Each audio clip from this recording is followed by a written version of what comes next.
Okay, here we are. We finally made it to the Dhamma hall after a few flights malfunctioned. So as you know, my name is David Johnson. So welcome to your retreat. This is a Metta retreat. This is Metta, and that means loving kindness. It is the feeling of loving kindness that we're after. Not just saying, may I be happy, may I be happy, may I be happy. We're going to feel it, and that feeling will take us through all the Brahma Vihara. So what's going to happen is I'm going to do a little kind of short talk tonight about what we're doing. Tomorrow I'm going to play Bhante Vimla Ramsey's orientation video at 8:30. He does the best. You know, he gives you the instructions, how to do everything. And this is also, for the first 3 days, we're going to have video talks. And I'll come in to just do some comments, answer questions. But I think Bhante is the person who really gives the best instructions on what to do, how to do it. And I want you to see who Bhante is. You know, he was our teacher. He rediscovered the path. He read in the suttas, and what we use is the middle-length sayings, and these are translated by Bhikkhu Bodhi and Bhikkhu Nanamoli. Bhikkhu Bodhi is at the Carmel, in Carmel, New York, the Chongyen Monastery. He's there now. He does weekly talks and weekly sitting groups. But so and I think he's probably still working on more books. He translated this book. He translated pretty much all of those books except for one, and he's still translating.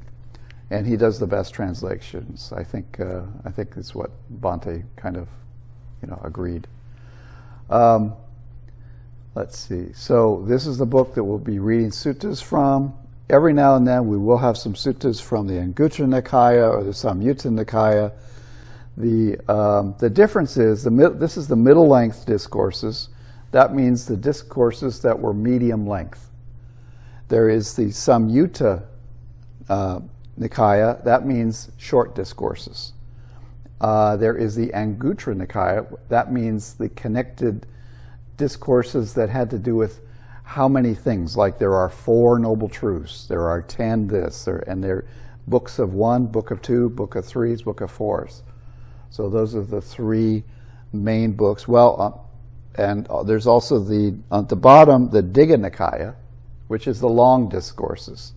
So you got the long ones, the middle ones, and the short ones.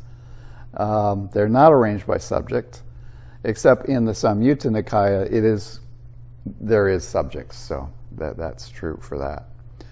But these are the books we'll be using. A lot of times people say, what is that book that you're reading? So that's what this is. Let's see. Okay.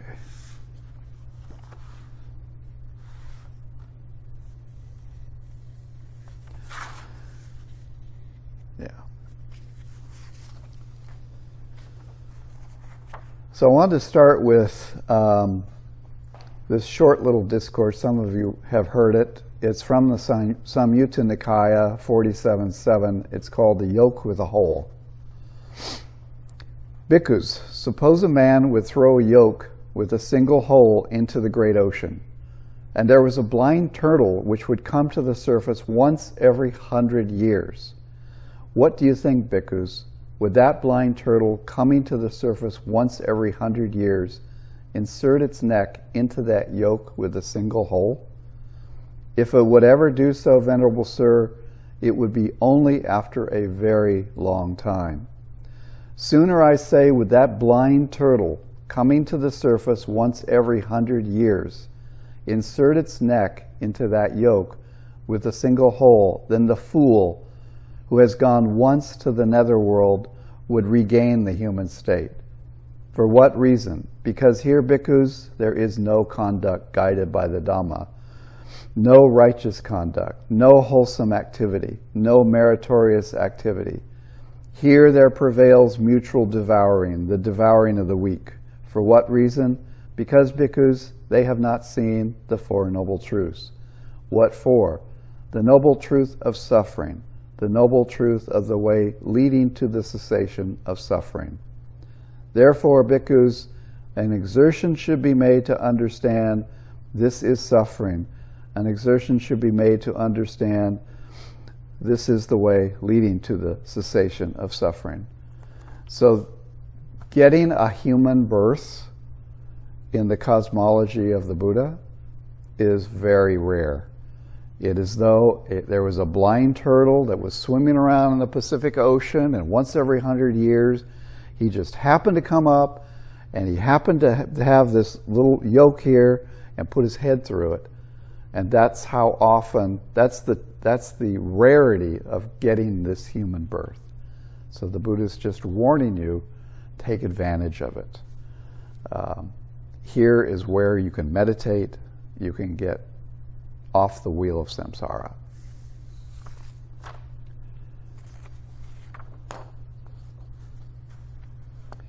Here's another one.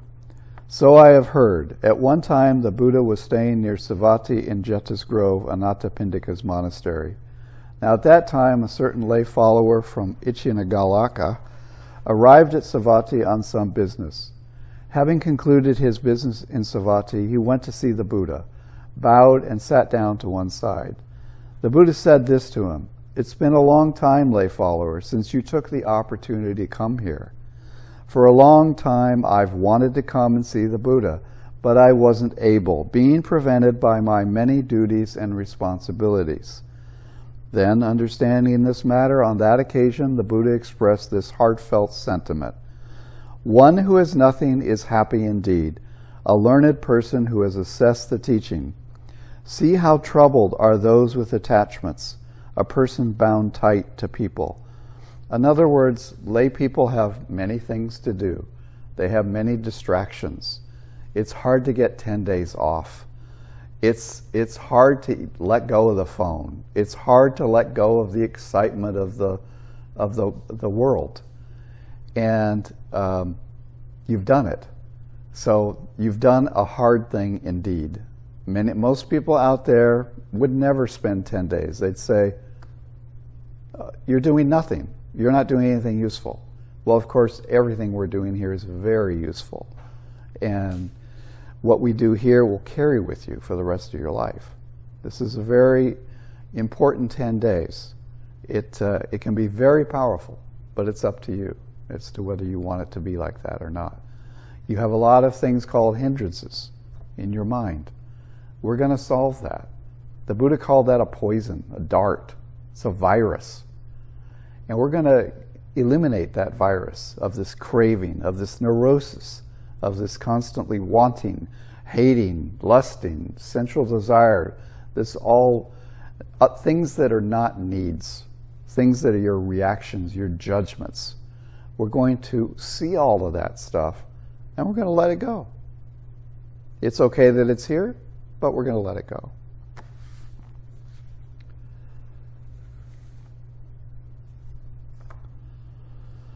Okay, so Kirsten went over the schedule. Tomorrow morning again, we'll be coming in here to do precepts, and those precepts are up here. We'll be taking the refuges and the precepts, and we'll be saying some little sayings from the Dhammapada. They're verses that kind of remind you what you're doing. And then there's also 5 recollections that will remind us that we're not eternal. We're subject to old age and death. And then we're going to sit for 30 minutes minimum. You can sit longer. I'll be doing a guided meditation with the loving kindness meditation.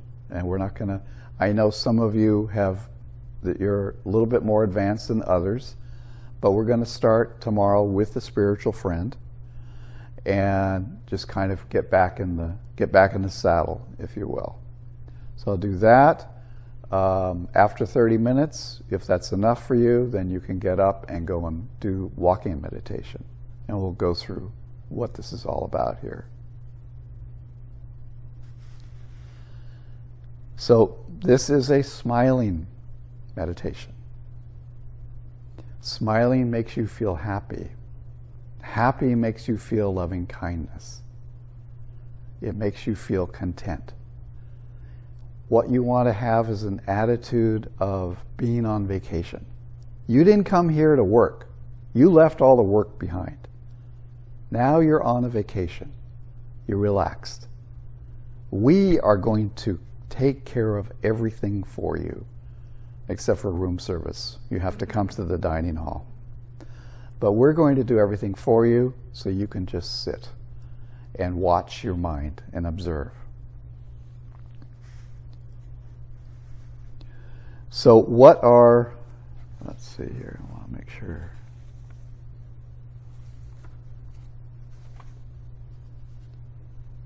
Yeah, okay. So I'm going to give you a little bit of introduction to what is it that you're trying to do here and where are we coming from. So this is out of my book, Chapter 1, What is Buddhism? Around 2,600 years ago, when the young Prince Siddhartha Gautama went outside his palace into the village, he realized suffering was experienced universally by all beings.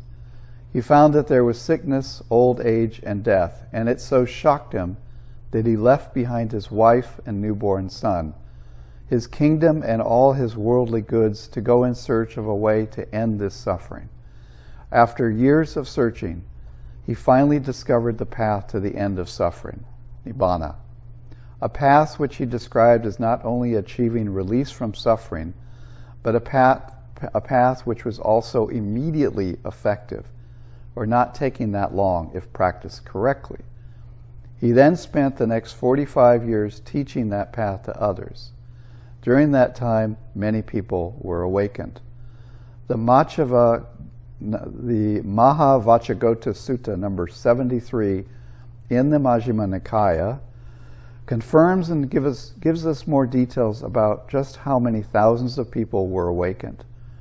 In the sutta, when the Buddha is asked if there are any beings who have been successful, he clearly described the numbers and attainments of those he had taught. And that is, they asked him how many sotapannas, how many saktagamis, how many anagamis, and he said so many, thousands. And these are the higher levels of attainments. So what is suffering? What is it that we're trying to solve? The Buddha stated the cause through his Four Noble Truths, the cause of suffering. There are suffering and dissatisfaction in the world and in our lives. The cause and the origin of that suffering is craving. The cessation of craving is the cessation of suffering. The Eightfold Path leads us to the end of that suffering, and that's what we're doing here today. This is Buddhism in brief. Suffering, the cause of suffering, the end of suffering, and the path leading to the end of suffering. This is the heart of Buddhism. It is not about rites, rituals, prayers, and incense. It is not a religion, but a scientific investigation into overcoming sorrow at all levels of mind and body. So we're practicing a method here. We're not in any sort of religious cult. We're just training our minds to be on the object of our meditation and seeing how the mind flicks off of that and goes somewhere else, and we see that as craving and we let it go and we come back.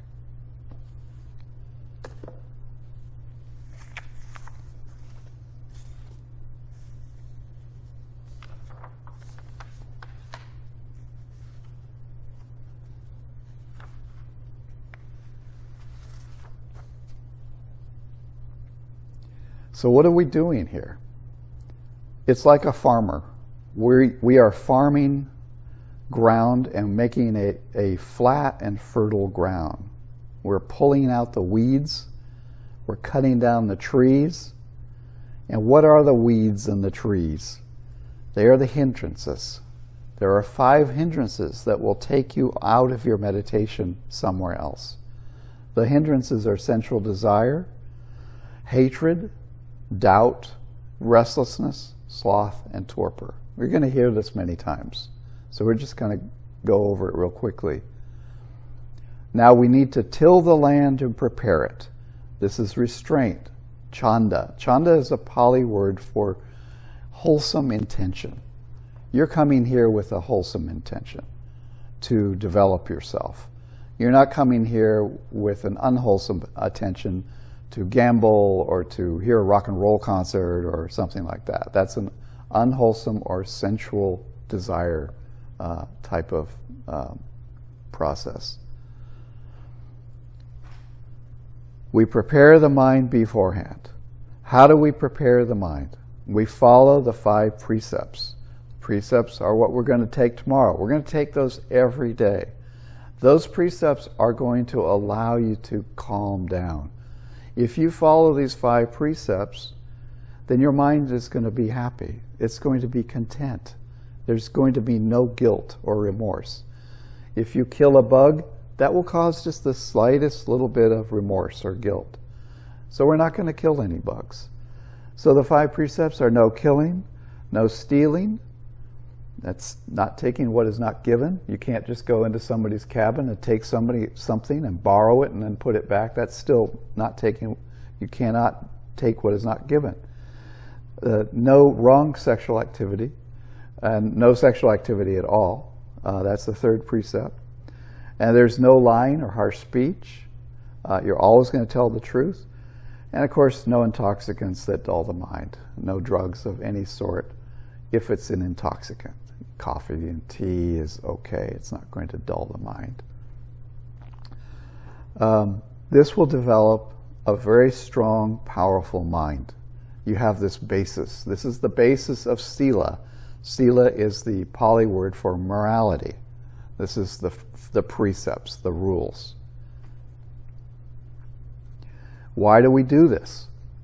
Because it allows us to stay on our object of meditation. We're on this feeling of loving kindness. We're not worried because we have not broken any precepts, and our mind is happy, it's content. There's no reason for it to go off and worry, to think about the future, think about the past. It's just here. This is a different kind of meditation than other types, which is, other types you have an object, and you're going to look at that object, or you're going to hold on to that object with dear life. We're not doing that. We're not going to bat away hindrances. We're not going to bat away hatred in the mind, or doubt, or restlessness.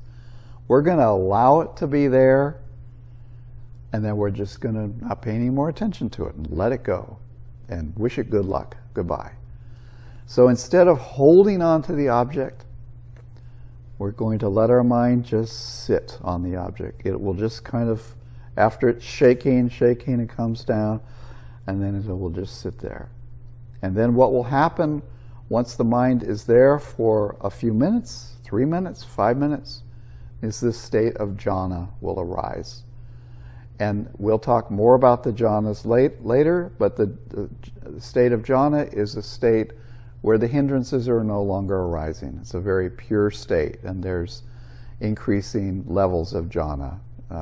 There's 4 major jhanas, and part of the 4th jhana is another 4 higher jhanas.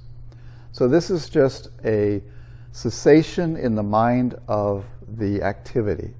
The jhanas start with the 1st jhana, which has a lot of joy, but the joy starts to calm down, and you start to let go of all of these factors to the point where in the 8th jhana, your mind is just, it has nothing at all happening. It's just completely quiet. And from there, the next step is the turning off of the cessation of the mental activity. And at that moment, when the mind just goes, it will come back with this incredible joy. For a moment, there was no craving in your mind. And that's the definition of nibbana. Nibbana, no fire. That's the Pali for no fire. So for one moment, you'll experience an absolute extinction of your craving mind. And believe me, there's a lot of relief and there's a lot of joy that comes out of that moment.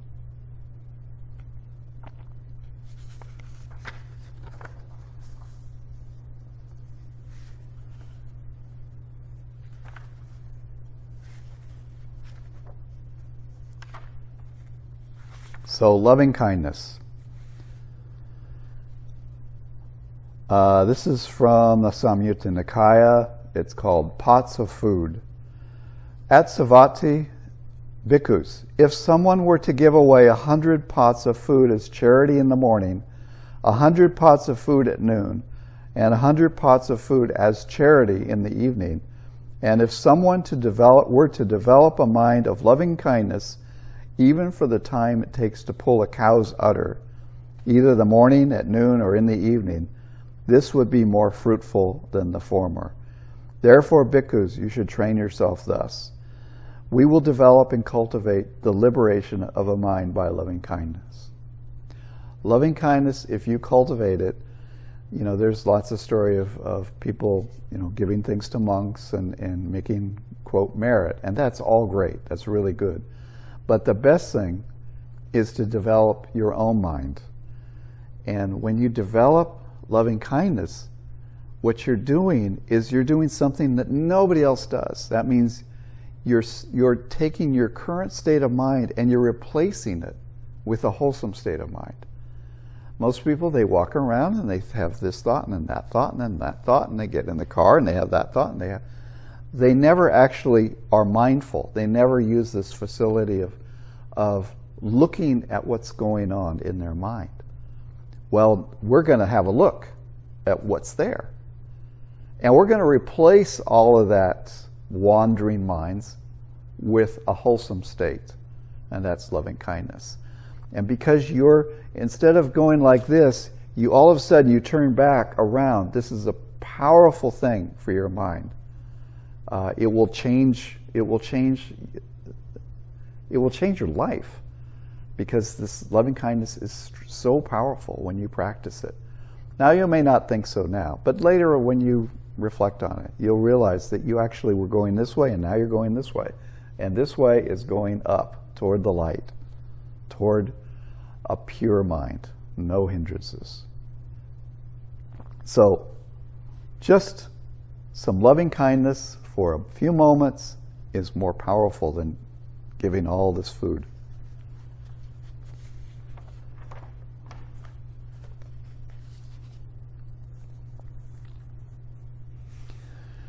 So this is the Metta Nasama Sutta, Discourse on Advantages of Loving Kindness.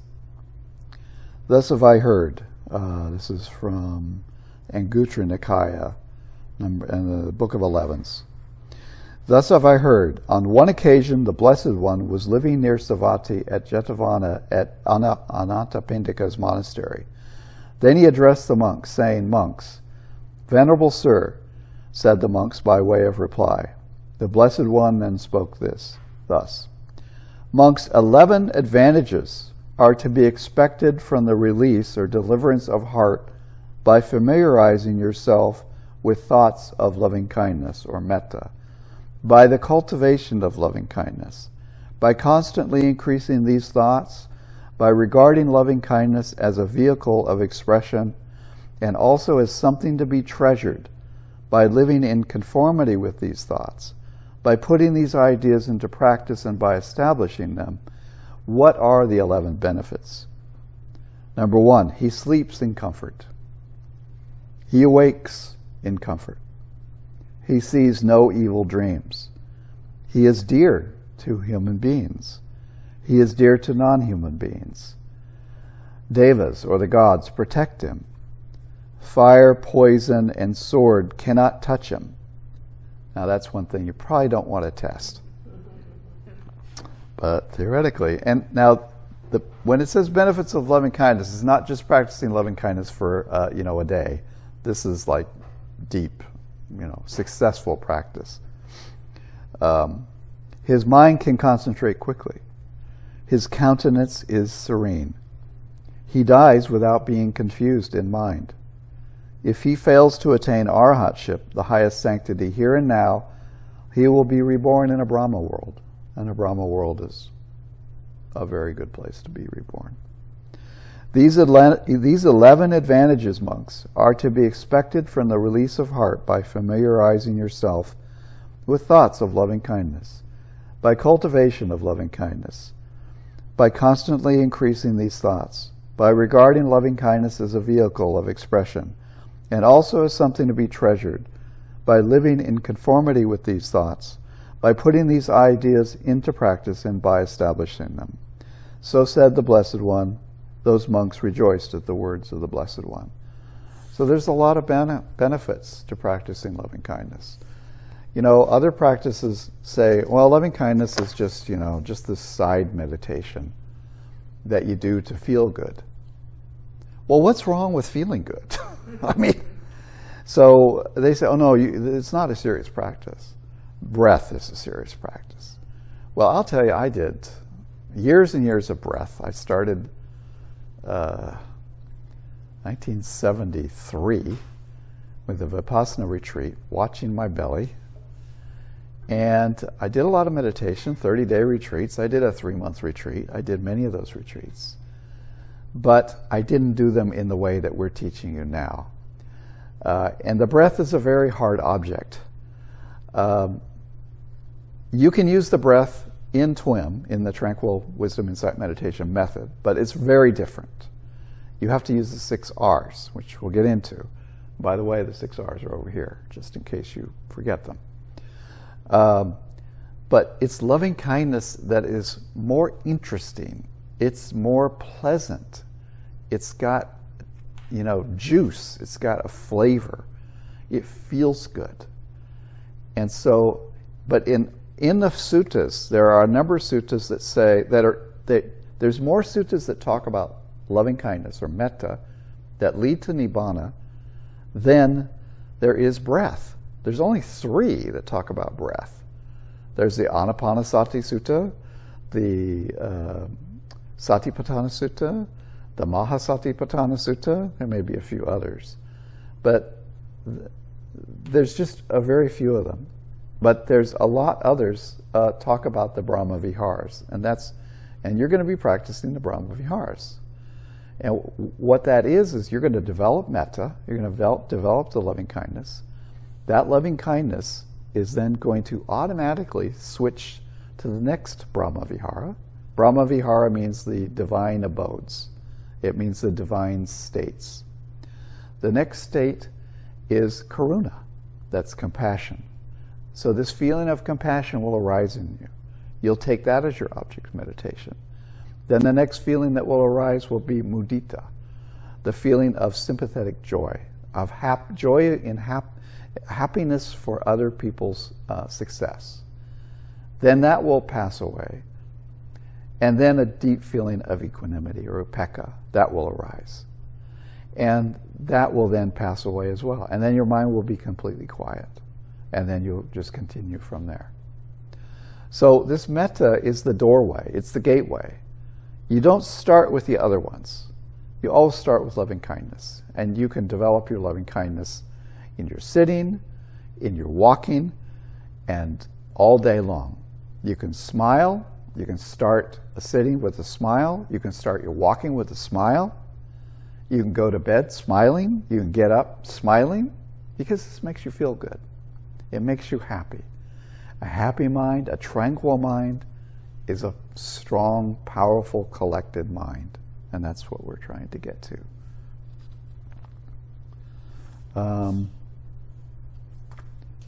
So that's all I have for tonight. Just kind of a few thoughts about metta and what we're doing. And what I'll do now is just give you a real thumbnail sketch of the instructions, which many of you already know. So the instructions are for loving kindness, and I'm going to do a guided meditation tomorrow with the exact instructions. So the instructions are, you're going to bring up a happy feeling, a happy memory. You're going to remember a time when you're happy. Maybe you're holding a baby, maybe you're petting the dog, or watching a cat do funny things. Cat videos are great, by the way. If you want, yeah, dogs too, and they do the craziest things, and you can't help but laugh. I even put some on the website. I said, feeling down, just watch these cat videos. They're really great, and little babies and kids, and so that affects your heart. When you feel that feeling, that's loving kindness. And that's all you need to do, is to feel that feeling. And as you bring up this feeling, you then apply it to yourself for 10 minutes. You have some phrases. May I be happy. May I be free from suffering. May I be well. May I be healthy. Just giving this loving kindness to yourself. 10 minutes, you'll surround yourself with this loving kindness, this feeling. And as the feeling grows, you'll pay more attention to the feeling and less attention to yourself. But you're always there. You always have the object and the feeling there. You don't zero in on just the feeling, because then there's nothing for the feeling to arise from. It's just feeling. It'll just disappear. So kind of keep the feeling and the object in your mind. Now, what happens next is you'll have a spiritual friend.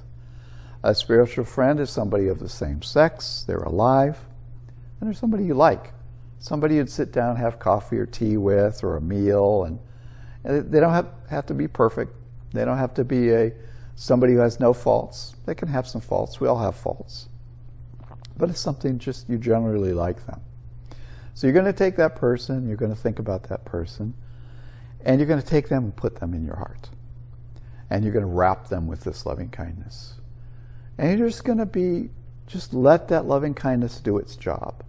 If you feel this calm feeling, then no need to push it at all anymore. Just let it percolate.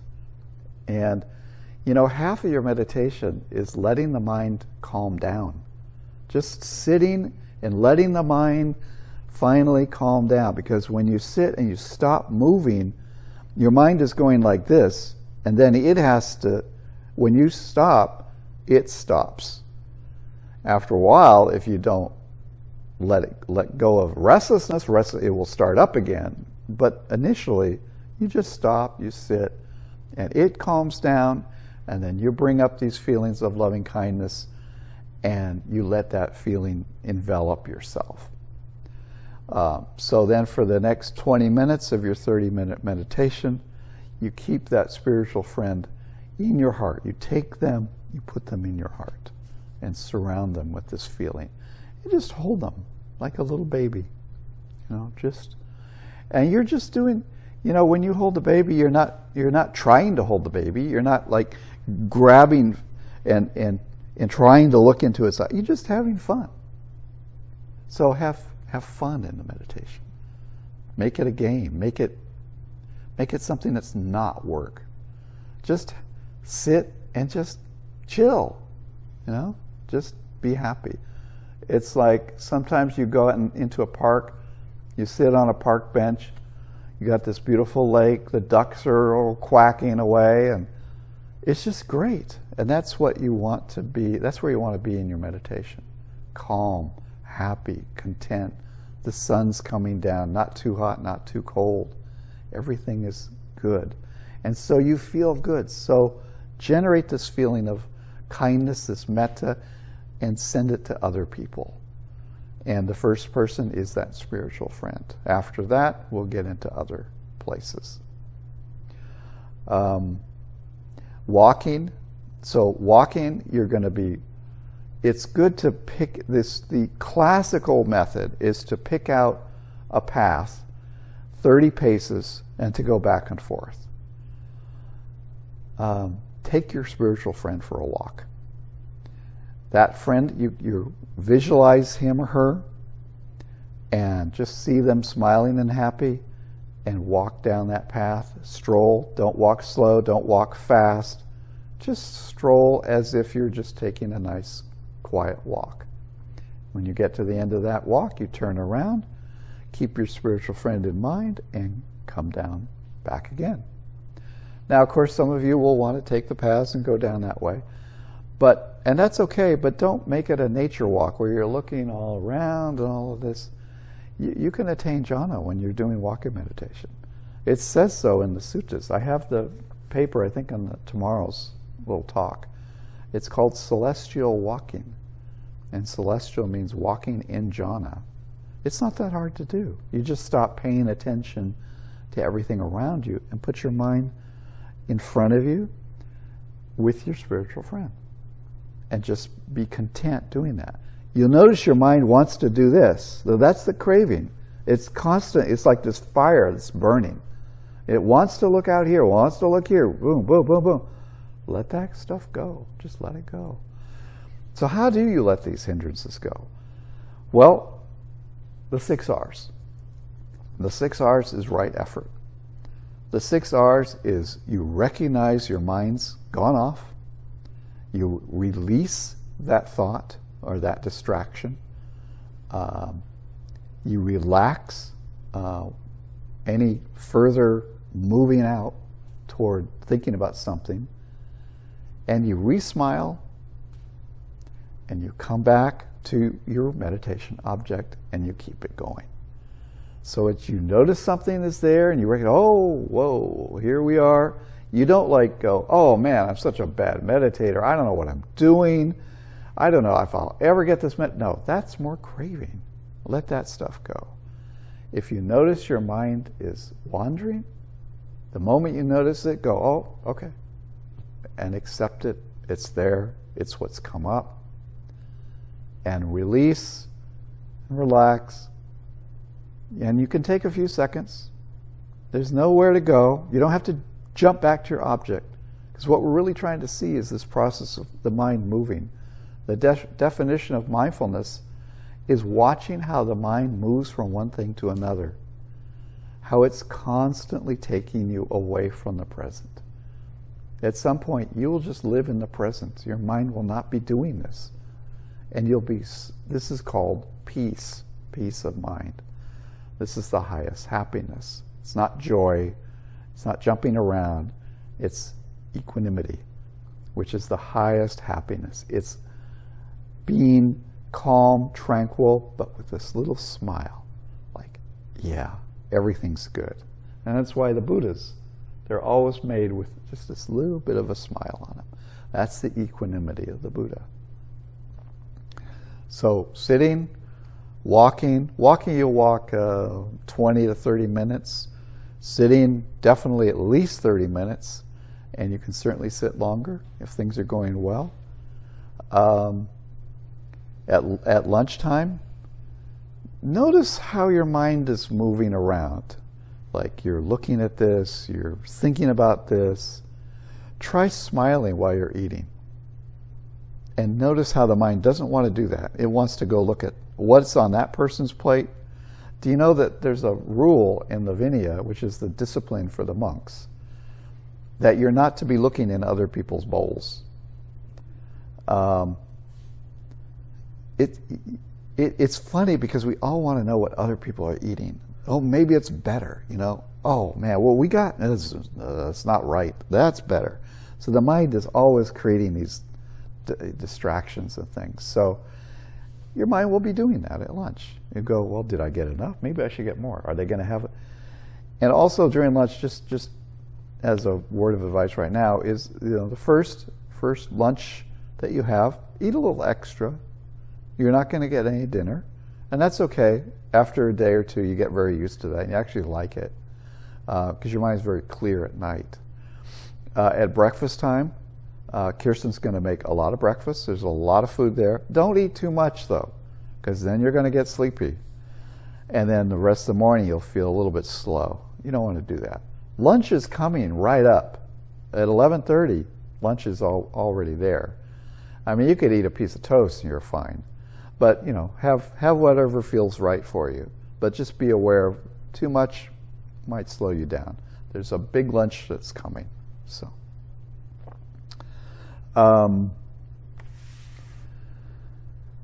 the last thing is interviews will start not tomorrow, but the day after tomorrow. There will be a sign up for that. So I'm going to be asking you things like, what is your best sitting? I don't want to hear about all your sittings. I want to hear what's something, a sitting that something interesting happened, something you've never felt before. How long were you on your meditation object? What does that mean, being on your meditation object? It means how long were you with your spiritual friend until the mind, you were just kind of over here. You just realized, oh, I'm not with the friend anymore. Was that 5 seconds? Was it a minute? 2 minutes? Was it longer? So how long is that period? How long did you sit? That's another question. Do you have any questions? And so that will be the interview.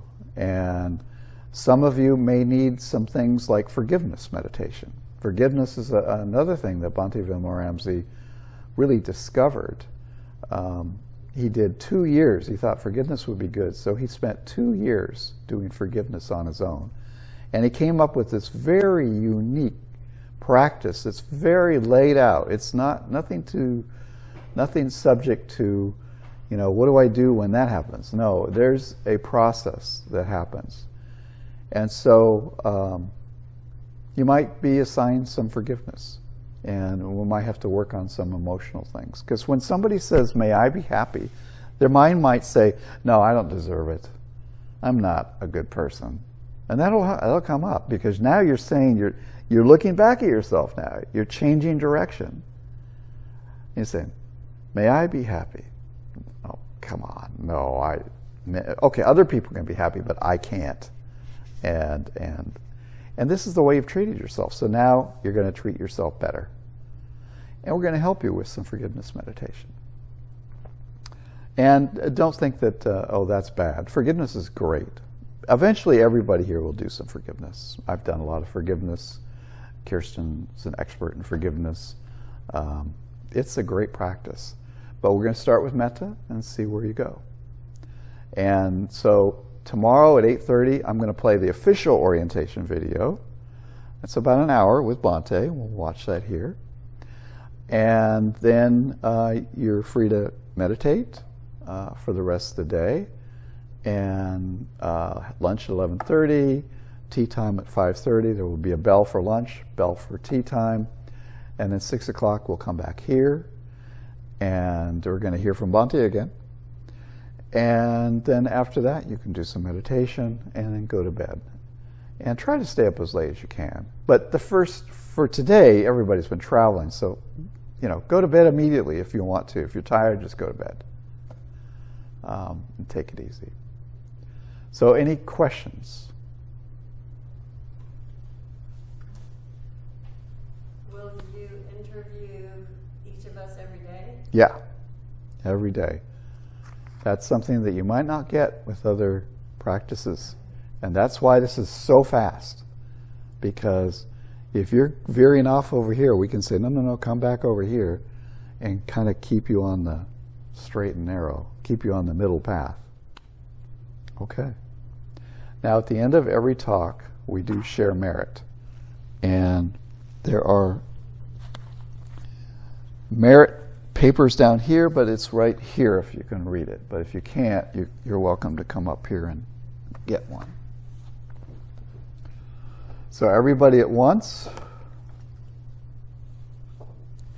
Anybody else need? Okay, so we share the merit with heavenly beings and with any beings that need some good vibes. So I'll just leave it at that for now. So may suffering ones be suffering free, and the fear-struck fearless be. May the grieving shed all grief, and may all beings find relief. May all beings share this merit that we have thus acquired for the acquisition of all kinds of happiness. May beings inhabiting space and earth, devas and nagas of mighty power, share this merit of ours. May they long protect the Buddha's dispensation. Sadhu, sadhu, sadhu.